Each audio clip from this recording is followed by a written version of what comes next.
ఎందుకంటే అందులో కమిషన్లు రావు.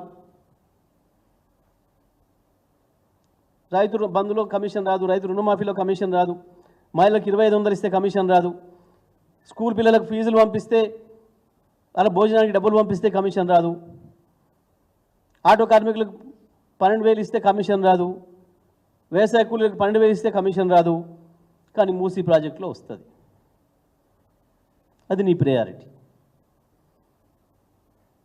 దానికి ఇక నిర్ణయాల పోయి 10 రోజులు దేశాలు తిరిగి 1,00,000 కోట్లు సంపాదించుకొచ్చిన ఉప ముఖ్యమంత్రి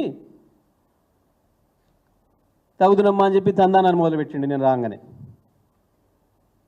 ఆయనకంటే ఎక్కువ నేను బుకాయిస్తా అని.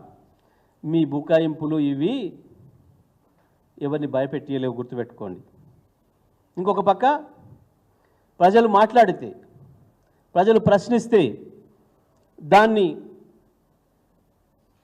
సోషల్ మీడియాలో పంపినందుకు సోషల్ మీడియా యాక్టివిస్టుల మీద కేసులు పెడతాడట. రేవంత్ రెడ్డి పిచ్చి కళలు గనకు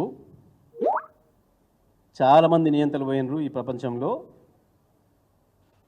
ఇదే తెలంగాణలో ఆనాటి రజాకారులు ఊర్లను చంపి 100-200 మందిని ఒకే చోట చంపి బావులలో వేస్తే కూడా భయపడలే తెలంగాణ ప్రజలు, తెలంగాణ రైతాంగం. నేటువంటి వాళ్ళకి గింతంతా. కేవలం 5-6 మంది సోషల్ మీడియా పిల్లల మీద కేసులు పెట్టి జైలు వేస్తే ప్రజలు మాట్లాడడం మానేస్తారు, ప్రజలు ప్రశ్నించడం మానేస్తారు అని అనుకుంటే నీకు మించిన మూర్ఖుడు ఉన్నాడు. లక్షల కోట్ల గొంతులు ఉన్నాయి. ఇవాళ తెలంగాణలో ఎవరి ముందడి పోయి మైకి పెట్టి అడగమను, నీ గురించి వాళ్ళ మనసులో ఉన్న అభిప్రాయాలు ఏందో వింటే నువ్వేందో నీకు అర్థమవుతుంది. నీ కాకపోయినా నీ కుటుంబ సభ్యులకు అర్థమవుతుంది. ప్రజలు ఏం మాట్లాడుతున్నారు, ఎందుకు మాట్లాడుతున్నారు. పోలీసులు కూడా అత్యుత్సాహం ప్రదర్శిస్తున్నారు. పై స్థాయి అధికారులు కూడా జాగ్రత్తగా పనిచేయండి, చట్ట ప్రకారం పనిచేయండి, దెబ్బతింటారు. సోషల్ మీడియా పిల్లలకు లుకౌట్ నోటీసులా? సిగ్గుండాలి కదా కొంచెం అన్నా. ఎయిర్పోర్ట్లో అరెస్టా? ఎందుకు భయపడుతున్నావు అంతగానో? అప్పుడే ఏమైంది? మొదలే కాలే కదా, ముందుంది కదా ముసళ్ళ పండగ.